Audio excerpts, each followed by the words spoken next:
Hey y'all, welcome to the second episode of Bailey's Last Mile. Getting ready here to do my little talk to you about United Airlines. So if you aren't paying attention to the news and you're under a rock, you know that around April 10th of this year, 2017, David Dow, a 69-year-old doctor, was taken off of an airplane by force by police after refusing to give up his seat when the flight was overbooked. This is a very dynamic situation, and there's more to it than most people probably realize. So I wanted to give a perspective on it because it's a very dynamic situation. So anyhow, I'm going to go ahead and flip the camera around, get started towards work, and talk a little bit about this.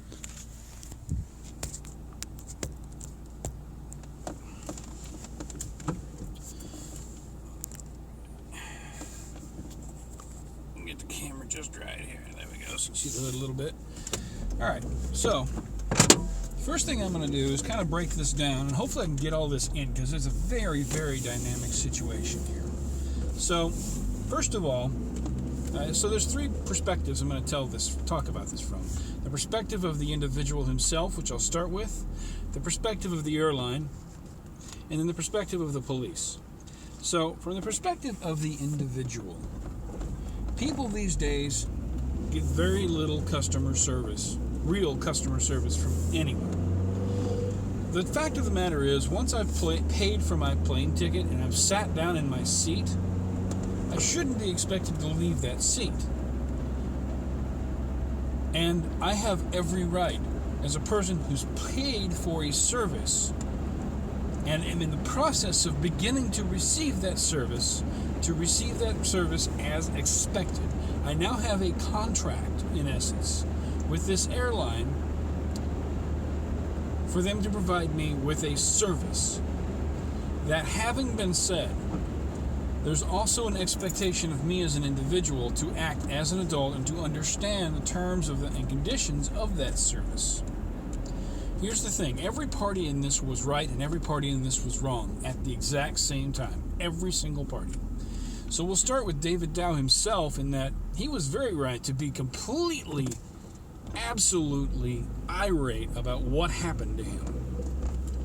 He should not have done it on the plane, and he should not have refused to leave the plane. The reason he should not have refused to leave that plane is because it is private property.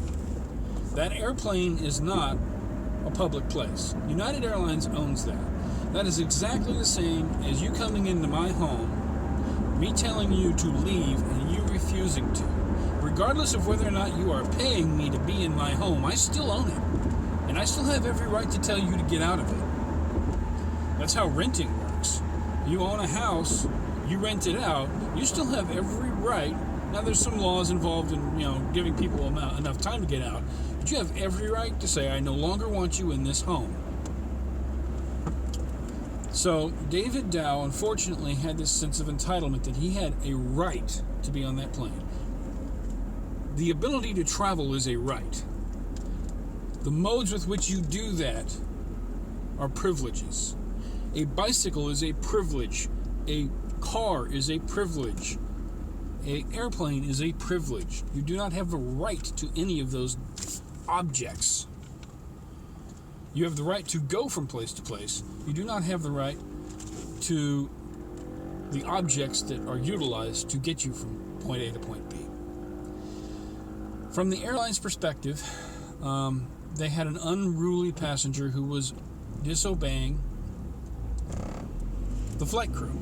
You absolutely cannot have that on an airplane. Under any circumstances, under modern operations of airlines, particularly with the threat of terrorism, you cannot have an unruly passenger on an airplane. He was upset, and rightfully so, but he should have maintained his calm. Also, from the perspective of the airline, their customer service is absolutely abhorrent. And to be quite honest, the gate crew needs to be reprimanded, if not fired.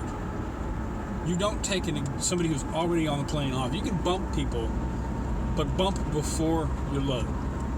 That's just, once you're loaded, your policy needs to be, they're all on the plane. Now, given they compensate you when they bump you, but damn it, that is not customer service.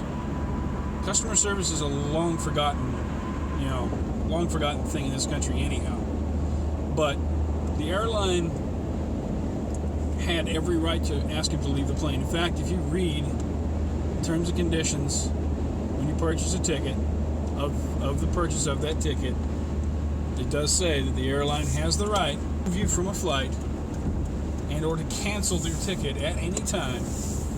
And in most cases, they are not required to reimburse you in any way, shape, or form.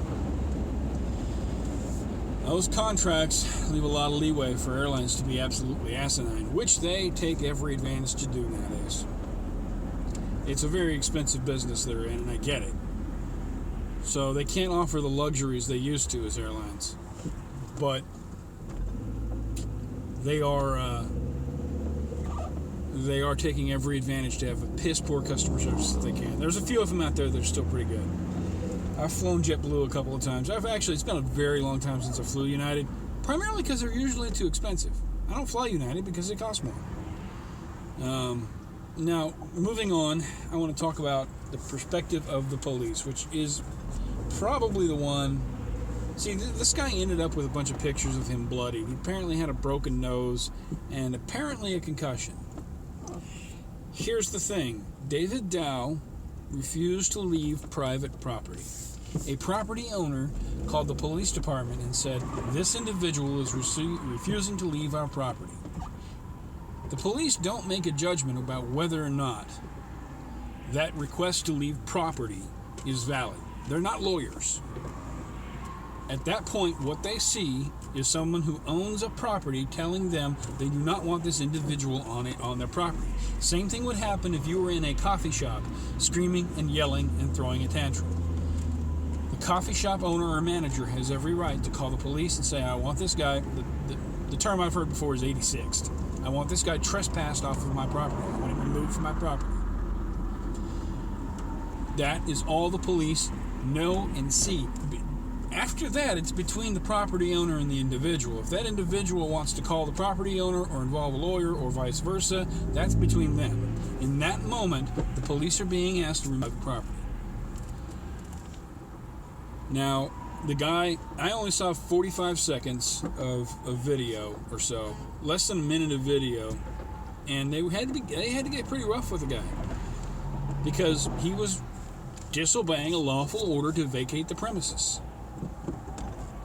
Now, a lot of people don't like the cops. A lot of people will yell and scream at the cops, but if someone's in your home refusing to leave that you don't want there, you want the cops to do anything and everything they can to get them out of your house. There's no difference. There is no difference. That is 100% the same damn thing. The cops are doing everything in their power to remove an individual from property that the property owner or tenant does not wish to have on the property. Or in the property, in this case.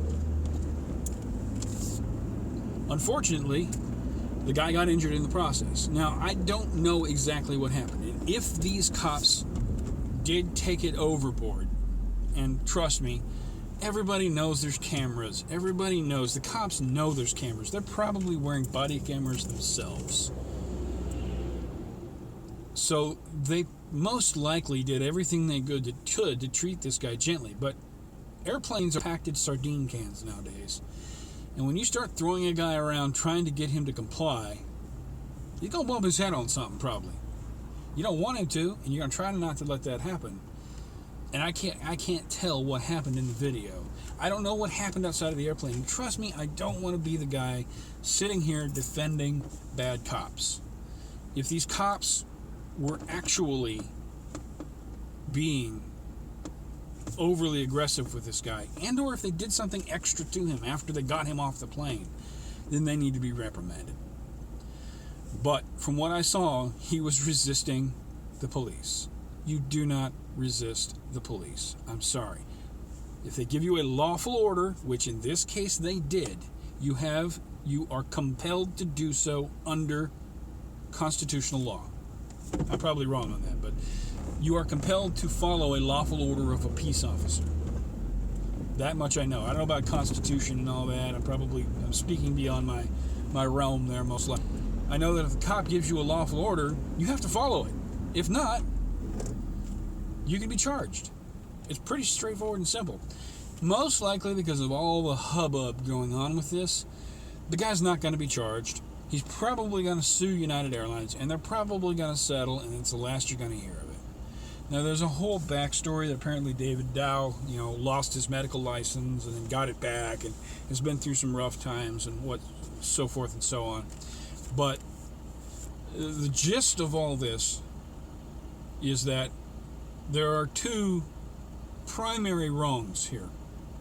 There's a third wrong that I'll get to in a moment, but there's two primary wrongs. The airline did the wrong thing in asking an individual, I'll take that back, in requiring an individual to leave the plane who had already boarded.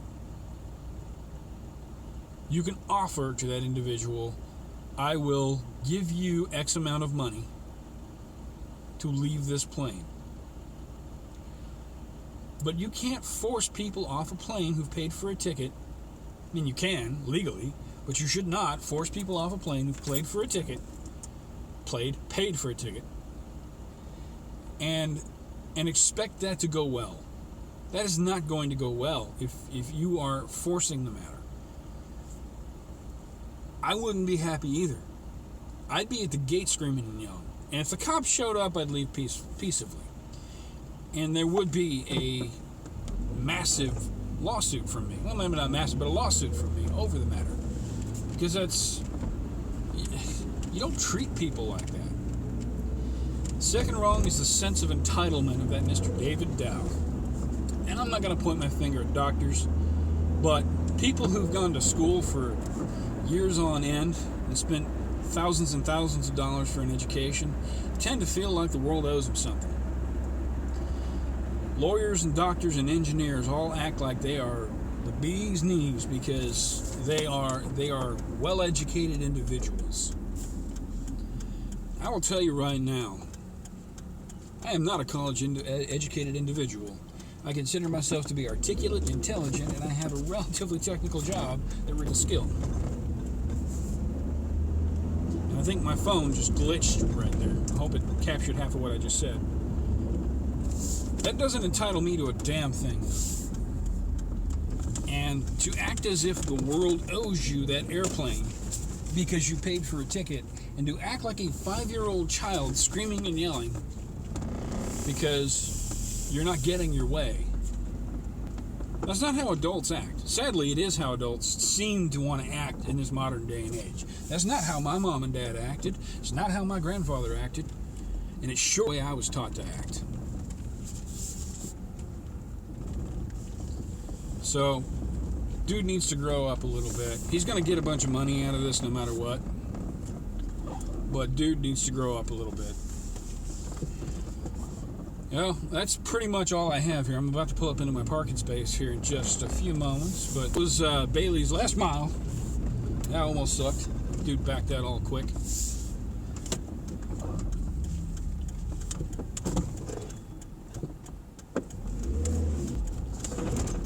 And I stalled it. Y'all getting to watch me do all kinds of dumbassery today. I'm driving like a dumbass today. Man, this parking lot's full. I think my phone glitched a few times there, so I hope it captured at least the gist of what I was trying to say on most of that. I'm back into this spot right here.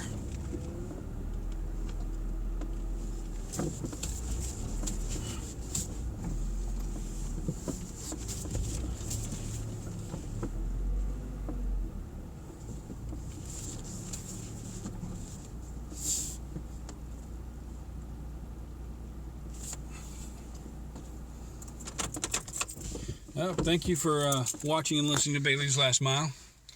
I hope, tell me in the comments if anyone watches or listens to this, if you disagree or agree with me. Hopefully this video didn't turn out too glitchy. Bye.